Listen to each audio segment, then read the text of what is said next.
wabarakatuh.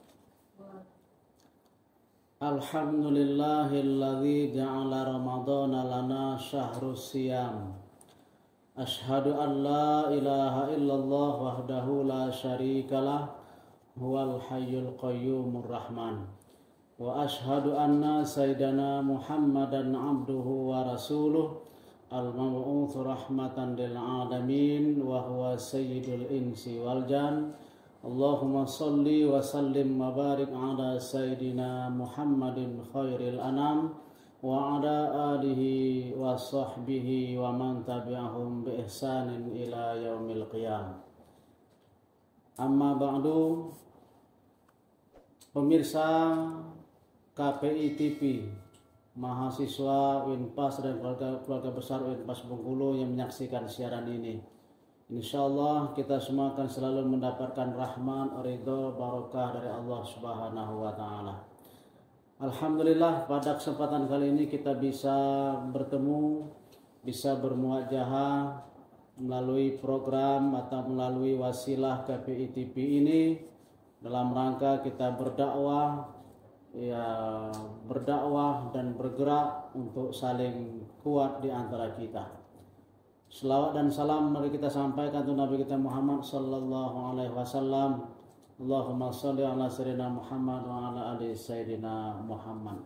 Insyaallah pemirsa yang menyaksikan siaran ini, insyaallah saya doakan calon-calon penghuni surga. Insyaallah jalan-jalan ke Pantai Panjang sehingga sebentar membeli kelapa muda.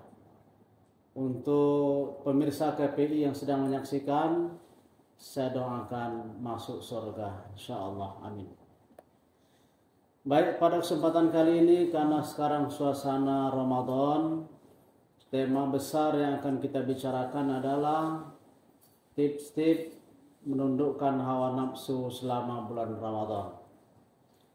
Pemirsa yang dirahmati Allah Subhanahu wa taala, sebagai prolog saya ingin menyampaikan bahwa menurut para ulama sufi ada 3 musuh orang beriman. Jadi sebagai hamba Allah, sebagai orang yang beriman, dalam kehidupannya ada 3 musuh kita. Apa itu? Yang pertama adalah dunia, yang kedua adalah syaitan, yang ketiga adalah nafsu. Ini musuh dalam tanda kutip, ya. Musuh dalam tanda kutip. Dunia, syaitan, dan nafsu. Pertama musuh bagi orang beriman adalah dunia. Kenapa dikatakan dunia itu musuh? Karena dunia itu sifatnya kadang-kadang kesenangannya adalah memperdayakan, menipu. Wa mal hayatud dunya illa mata'ul ghurur. Tidaklah kehidupan dunia itu hanya kesenangan yang memperdayakan. Memang begitu sifat dunia. La'ibun walahun, permainan, senda gurau, wa tafakhurum bainakum, saling berbangga di antara kamu, wa takatsurum fil amwali wal aulad, saling memperbanyak harta dan anak-anak. Itu dunia begitu. Kalau tidak kita gunakan dengan baik, dunia tersebut dalam tanda kutip bisa jadi musuh bagi kita, menggelincirkan kita dari kehidupan yang sebenarnya. Ada suatu hari, suatu saat datang seseorang menghadap Imam Ali karamallahu wajhah atau radhiyallahu anhu. Seseorang tadi mendatangi Imam Ali dan mengatakan, celaka aku wahai Imam Ali, dunia telah menipu aku. Dunia telah menipu aku, kata orang tadi kepada Imam Ali. Spontan Imam Ali mengatakan, bukan dunia telah menipu kamu, tapi kamulah yang tertipu dengan dunia. Kamulah yang tertipu dengan dunia. Maka oleh sebab itu, dunia itu musuh, tapi jangan dijadikan musuh dunia itu. Tapi jadikan dunia itu sebagai teman, sebagai wasilah, sebagai penyampai untuk mencapai kehidupan akhirat yang lebih baik. Jangan jadikan musuh, tapi jadikan teman, jadikan kawan. Jadi fasilitas yang kita miliki, kekayaan, harta benda, kedudukan, jabatan, jadikan itu wasilah, sarana untuk mencapai kehidupan akhirat yang lebih baik. Wal akhiratu khairu wa abqa. akhirat itu lebih baik dan lebih kekal. Jadi dunia itu kita letakkan di tangan kita. Jangan dunia termasukkan dalam hati. Kalau dunia masuk dalam hati, susah untuk mengeluarkannya, berpisah dengan dunia itu. Tapi kalau di tangan kita, ibarat jabatan, kekayaan, harta, kedudukan di tangan kita, kita bisa mengaturnya, kita bisa memanagenya, menjadikan teman untuk sampai ke akhirat yang lebih baik. Fa inna dunya balahun ilal akhirah. Dunia itu adalah penyampai ke akhirat. Jadi kita tidak boleh meninggalkan dunia. Salah kalau mengatakan tarkud dunia, meninggalkan dunia. Tidak boleh. Kita berada di dunia, Allah ciptakan kita di dunia ini. Walakum fil ardi mustaqarrun wa mata'un ilahin. Dunia itu tempat tinggal bagi kamu untuk kamu bekerja, beraktivitas, berbuat. Ini para mahasiswa Winpas, mahasiswa KPI, mereka bergerak untuk mengadakan video program KPI TV. Itu beramal, beraktivitas, berbuat. Ad-dunya darul amal wal akhirah darul jaza. Dunia memang tempat beramal. Beramal itu bukan sholat, puasa, zakat, haji saja, tapi belajar, menuntut ilmu, berkreasi, itu adalah amal insyaallah. Maka sekali lagi, dunia jadikan teman, jangan jadikan musuh. Yang kedua, musuh bagi orang beriman itu adalah syaitan. Syaitan itu musuh.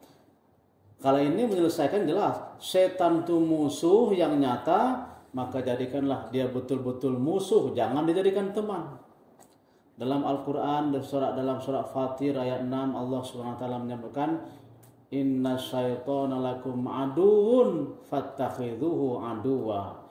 Sesungguhnya syaitan itu adalah musuh yang nyata bagi kamu, maka jadikanlah dia betul-betul musuh, jangan dijadikan teman. Jadi kalau syaitan itu harus dijadikan betul-betul musuh, musuh yang jelas, musuh yang nyata, maka jangan dijadikan teman dan jadi kawan, jangan langkah-langkahnya diikuti, bisikannya jangan didengarkan, tapi jadikan dia musuh utama. Ada orang tergelincir dengan setan, ya digoda oleh setan, padahal itu adalah setan musuh yang nyata bagi kita. Yang ketiga, ini terkait dengan materi kita pada hari ini, musuh bagi orang beriman dalam tanda kutip, ini musuh itu adalah nafsu. Nafsu adalah musuh dalam tanda kutip. Kenapa dikatakan nafsu itu musuh? Ya kalau tidak dimanage dengan baik, tidak digunakan dengan baik, nafsu itu cenderung mengajak kepada kejahatan, keburukan, kelalaian. Tapi tidak semua. Ada nafsu yang dirahmati Allah Subhanahu wa taala. Nah, pemirsa KPI TV yang dirahmati Allah Subhanahu wa taala, insyaallah berbahagia. Nafsu itu memang Allah berikan kepada manusia, itu fitrah, tidak bisa ditinggalkan. Nafsu itu artinya al-iradah, kehendak, as-syahawat, keinginan dan kemauan. Dan itu memang seperti itu. Itulah yang ibarat motor, mesin penggeraknya. Ada nafsu dalam tubuh kita. Kalau tidak ada nafsu, kita tidak mungkin ketemu dalam siaran ini. Kita tidak akan hidup seperti ini. Nafsu itulah yang menggerak kehidupan kita. Makanya secara seluruh saya sampaikan kepada pemirsa bahwa ada hikmahnya juga manusia yang menempati bumi ini. Kalau seandainya yang menempati bumi ini adalah para malaikat, wah, tidak akan mungkin ada KPI TV, tidak akan mungkin ada BIM, tidak akan mungkin ada Mega Mall, ya, karena malaikat tidak punya nafsu, tidak punya keinginan. Tapi manusia dengan nafsunya ada, bergerak seperti punya sesuatu yang baik. Gitu. Nafsu itu fitrah. Nah, ini fitrah. Allah sengaja berikan itu pada manusia, dihiasi manusia dengan nafsu. Zuyyina lin-nasi hubbus syahawati minan nisa'i wal banina wal qanatiril muqantarah. Manusia itu dihiasi ada senang dengan lawan jenis, itu fitrah, ya. Senang dengan anak-anak, senang dengan sawah ladang dan harta yang banyak, itu fitrah itu. Jadi kita tidak boleh mematikan nafsu. Jadi kalau ada ajaran yang mengajarkan mematikan nafsu, itu bertentangan dengan fitrah. Tidak boleh makan, tidak boleh minum selama-lamanya, itu mematikan nafsu, tidak boleh. Tidak melakukan hubungan suami istri, itu mematikan nafsu. Dia tidak boleh dimatikan, fitrah. Nah, oleh sebab itu, Imam Al-Ghazali menyebutkan dalam kitabnya, musuhmu yang paling berbahaya ada yang terletak di antara dua rusukmu. Kita ulang lagi, musuhmu yang paling berbahaya ada apa yang terletak di antara dua rusukmu, yaitu nafsu. Kenapa paling berbahaya? Karena dia berada di dalam tubuh kita. Kalau musuh di luar, ada musuh, ya itu bisa kita lari, bisa kita persiapkan, bisa kita lawan. Tapi dia nafsu ini unik, dia berada dalam tubuh kita. Kalau tidak hati-hati, dia bisa menggelincirkan kita. Oleh sebab itu Imam Ibnu Qayyim mengatakan al-hawa kal khail, nafsu itu ibarat kuda tunggangan. Ibarat kuda tunggangan. Kuda, seperti kendaraan. Kita butuh dengan nafsu itu. Tapi harus dikendalikan tali kendalinya, jangan sampai dia nyerempet masuk tanaman orang lain, memakan tanaman orang lain, harus dikendalikan tali kendalinya itu. Itulah nafsu. Maka sebenarnya inilah hikmahnya Allah Subhanahu wa taala mewajibkan kita berpuasa di bulan Ramadan dan mensunnahkannya di bulan-bulan yang lain. Kenapa? Untuk melatih nafsu kita, mendidik nafsu kita, agar nafsu kita menjadi nafsu yang dirahmati oleh Allah Subhanahu wa taala. Karena sekali lagi, tidak selamanya dan tidak semuanya nafsu itu jelek, tidak semuanya nafsu itu jahat. Ada nafsu yang baik. Nih kalau kita buka dalam Al-Qur'an, dalam surah Yusuf ayat 53 ini Allah Subhanahu wa taala berfirman, Allah mengabadikan ucapan Nabi Yusuf. Nabi Yusuf itu ketika selamat dari godaan ajakan oleh Zulaikha untuk berbuat yang tidak baik, itu Nabi Yusuf mengatakan, wa ma ubarri'u nafsi innan nafsa la ammaratum bisu'i illa ma rahima rabbi inna rabbi ghafurur rahim. Aku tidak memperturutkan hawa nafsuku, kata Nabi Yusuf. Karena sesungguhnya nafsu itu cenderung mengajak kepada kejahatan, keburukan, illa ma rahima rabbi, kecuali nafsu yang dirahmati oleh Allah Tuhanku. Ingat, kecuali. Artinya tidak semuanya nafsu itu jahat, tidak semuanya nafsu jelek. Ada nafsu yang baik, nafsu yang dilatih tadi, terlatih dengan bingkai syariat, itulah nafsu yang dirahmati oleh Allah. Kita punya nafsu ingin makan dan minum, silakan. Tapi dikendalikan, jangan makan punya orang, jangan ngambil odol orang lain tanpa pamit, jangan memakai sendal orang tanpa izin, jangan memakan yang haram. Apalagi dalam suasana berbuka, ya. Jangan sampai berbuka dengan minuman atau makan yang tidak jelas, ya, makruh hukumnya, ya. Itu harus jelas dulu apa yang kita makan itu. Itu nafsu itu dididik. Ya, manusia punya nafsu senang dengan lawan jenis, suka dengan wanita bagi laki-laki, begitu juga sebaliknya.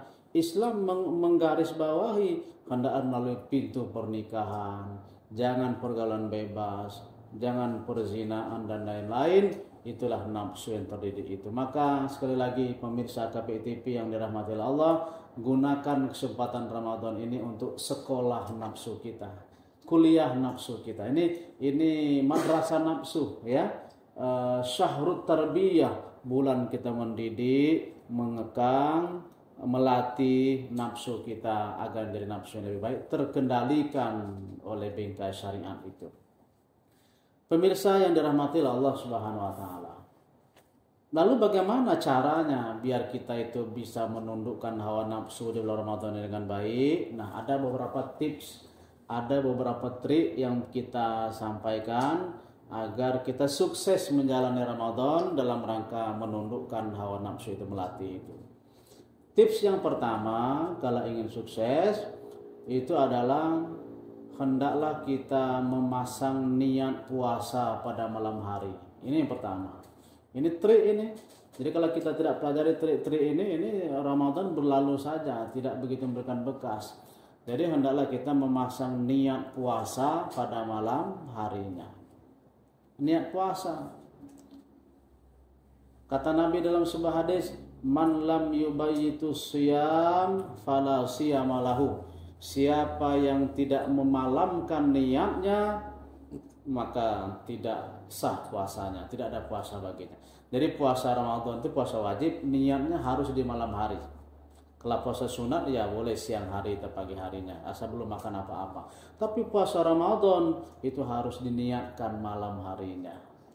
Makanya malam harinya itu kadang-kadang sudah tarawih, sudah diajak dilatih nawaitu shoma ghadin an adai fardhi syahri ramadhana hadhihi sanah lillahi ta'ala.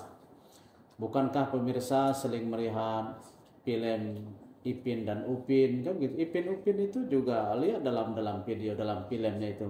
Ipin dan Upin juga niat puasa ya, nawaitu shoma ghadin an adai fardhi syahri ramadhana hadhihi sanah lillahi ta'ala. Baru ada ayam gorengnya, baru Kak Ros marah-marah kan begitu. Jadi itu pelajaran sebenarnya bahwa harus kita berniat pada malam hari itu minimal sebelum fajar ada kesengajaan hati kita besok mau puasa. Itu tip yang pertama. Tips yang kedua, biar sukses agar menundukkan hawa nafsu itu, hendaklah makan sahur. Makan sahur.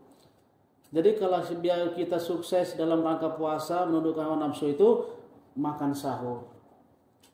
Tasahharu fa inna fis sahuri barokah. Makan sahurlah kamu karena makan sahur itu berkah. Walaupun sedikit, walaupun beberapa biji kurma, walaupun beberapa suap nasi, beberapa teguk air, ambil berkahnya. Makan. Insya Allah menurut hawa nafsunya puasanya berjalan dengan baik kalau sahur. Ya, itu penting sahur. Jangan tidak sahur ya. Jangan sampai tidak melaksanakan seperti itu karena itu penting barokahnya.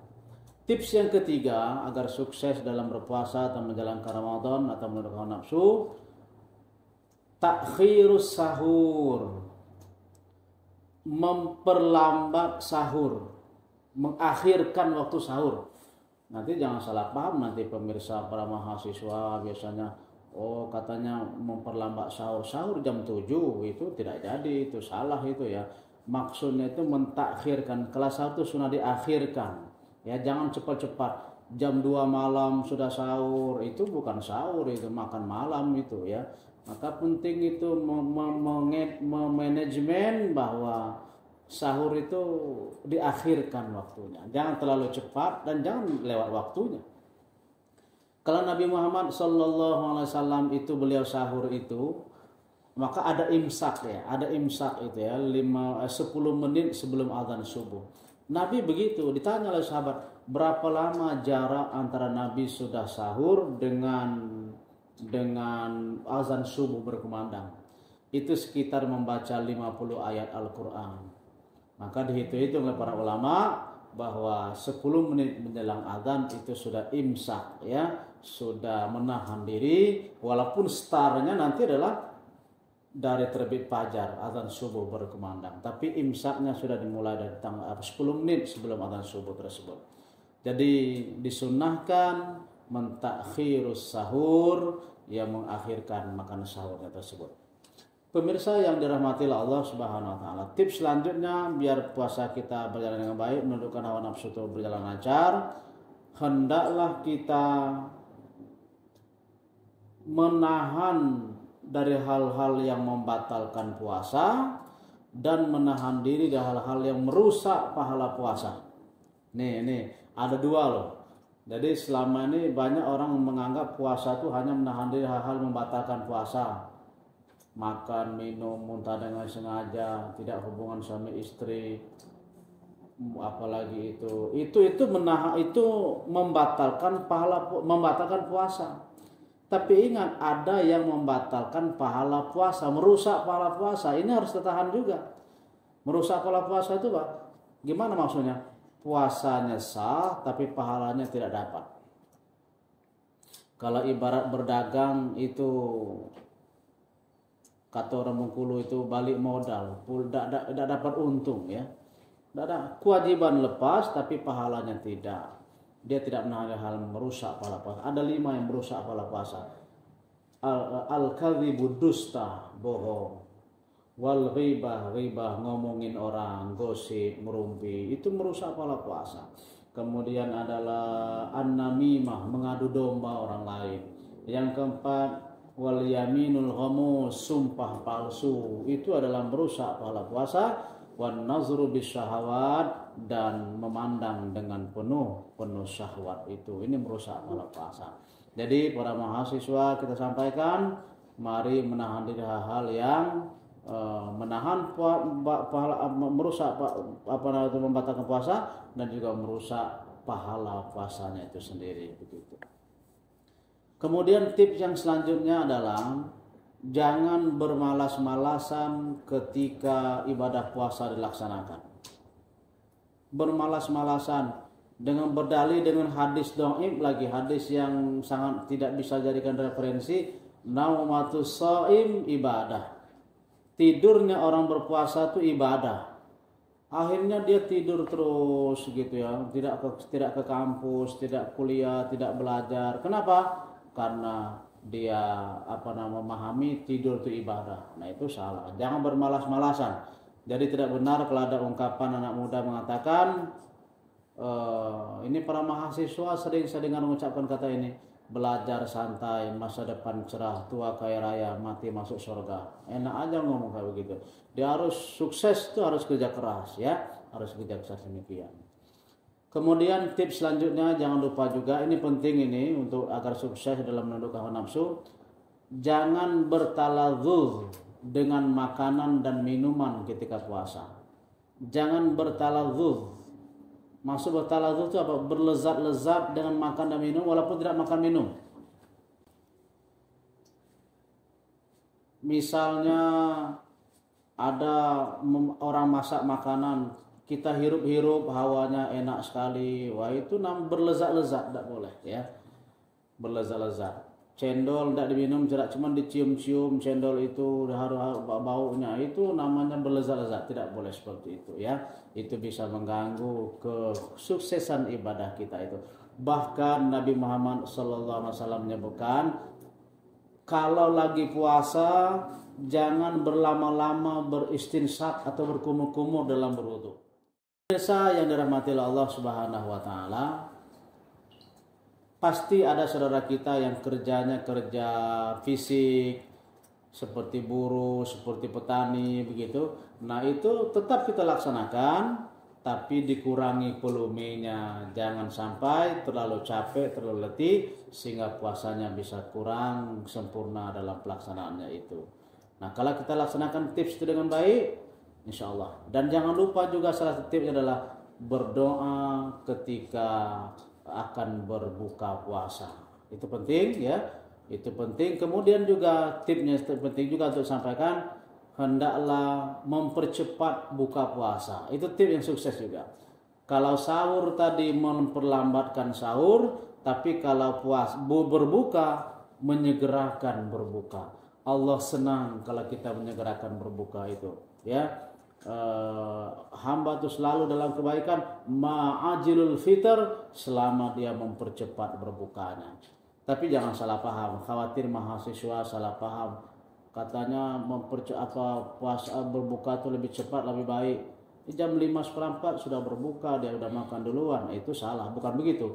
Maksudnya kalau sudah sampai waktu berbuka, segeralah, walaupun tidak haus, walaupun tidak lapar, minumlah, pecahlah. Insya Allah itu barokah, puasa kita terjalan dengan baik dan sempurna insya Allah. Saya pikir itu yang dapat saya sampaikan pada kesempatan kali ini. Semoga memberikan pencerahan, inspirasi betapa penting kita perlu punya trik-trik untuk menundukkan hawa nafsu di bulan Ramadan. Wa qad yurja li jarihi sayfi bur'un wa la bur'un lima jarahil lisan. Kalau pedang melukai tubuh masih ada harapan akan sembuh. Tapi jika lidah melukai hati, kemana obat akan dicari. Terima kasih. Mohon maaf. Saya akhiri. Wallahul muwaffiq ila aqwamit thoriq. Wassalamualaikum warahmatullahi wabarakatuh.